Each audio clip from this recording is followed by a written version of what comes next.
ಜಿಂಬಾಬ್ವೆಯ ಹರಾರೆ ಮೈದಾನದಲ್ಲಿ ಯುವ ಭಾರತ ತಂಡ ಇತಿಹಾಸವನ್ನು ಸೃಷ್ಟಿ ಮಾಡಿದೆ ಇವತ್ತು. ಅಂಡರ್ 19 ವಿಶ್ವಕಪ್ನ ಫೈನಲ್ನಲ್ಲಿ ಭಾರತ ತಂಡ ಇಂಗ್ಲೆಂಡ್ ತಂಡವನ್ನು ಬರೋಬ್ಬರಿ 100 ರನ್ಗಳಿಂದ ಸೋಲಿಸಿದೆ. ಇದರೊಂದಿಗೆ ಭಾರತ 6ನೇ ಬಾರಿಗೆ ಅಂಡರ್ 19 ವಿಶ್ವಕಪ್ ಎತ್ತಿ ಹಿಡಿತು.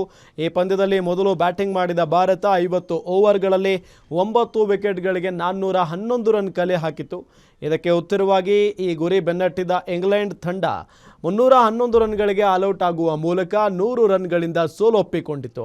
ಭಾರತ ಈ ಗೆಲುವಿನಲ್ಲಿ ಪ್ರಮುಖ ಪಾತ್ರ ವಹಿಸಿದ 14 ವರ್ಷದ ವೈಭವ್ ಸೂರ್ಯವಂಶಿ ಕೇವಲ 80 ಎಸೆತಗಳಲ್ಲಿ ಬರೋಬ್ಬರಿ 175 ರನ್ಗಳ ಬೆರುಗಾಳಿಯ ಇನ್ನಿಂಗ್ಸ್ ಆಡಿದ್ರು.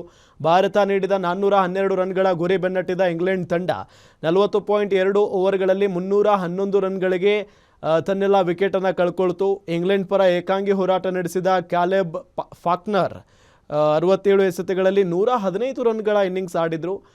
ಫಾಕ್ನರ್ ಹೊರತುಪಡಿಸಿ ಬೆನ್ ಡಾಕಿನ್ಸ್ 66 ಮತ್ತು ಬೆನ್ ಮೇಯಸ್ 45 ರನ್ಗಳ ಇನ್ನಿಂಗ್ಸ್ ಆಡಿದರು.